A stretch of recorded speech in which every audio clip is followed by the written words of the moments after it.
The Toolbar editor is a toolbox to help you format and style your text. To bring it up, double-click on a component with editable text, such as a paragraph or a header. This is possibly the most buttons you'll see grouped together in the wizard, but a lot of them look and function like they came straight out of a word processor. If you're confused about any of the buttons, hover over them, and you'll be given a brief description of what they do. You can undo and redo, make your text bold or italicized, add bullet or number points, check your spelling, and add tables. To change the font, you can use the drop-down menu. You'll probably see the list of fonts and think we have no imagination. When it comes to emails, we wanted to make sure everyone who gets your email can read it. We have only provided the most commonly accepted fonts that will be displayed correctly when viewed on multiple computers running different web browsers and software. If you really need to have a workaround, you can create an image file with the text you want to display and insert that image. However, this isn't recommended because if the recipient has images turned off or is viewing the plain text version of your email, the file won't display. There's also a conditional content button that allows you to set up certain criteria for people to view parts of your message.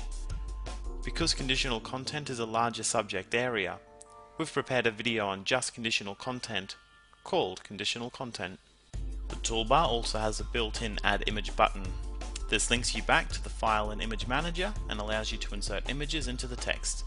This allows you to wrap words around it and have more than one image in the component. You'll probably want to copy and paste from a word processor, which is fine, but when you do, a pop-up box will ask you to paste in there. Then we take the text, remove all the formatting the internet can't understand, and paste it as plain text in your email.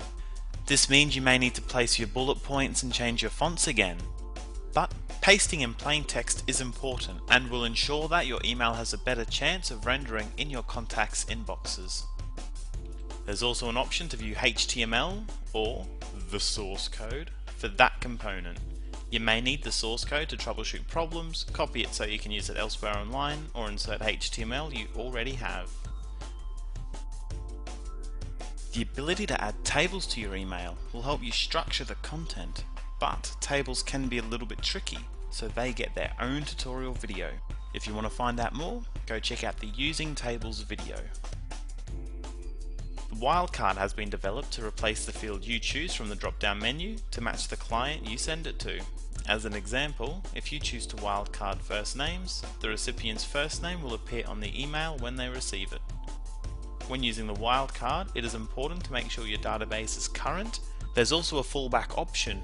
If your database doesn't have that information on the contact, it'll replace your wildcard with the fallback option, and that any capitals or symbols have been deleted from the fields you are using, because these will be displayed in the final email.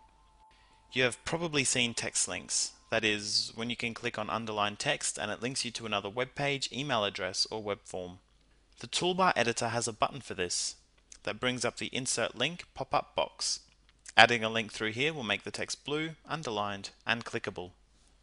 Links are, well, they're great in emails, especially because you can link to so many things: your web forms, other emails, files from your File and Image Manager, and to other email addresses. If you have seen the Drag and Drop Wizard Part 1 video, I mentioned the Table of Contents component. Instead of having an automatically generated index, you can drop these anchor points into your email to link with your Table of Contents manually.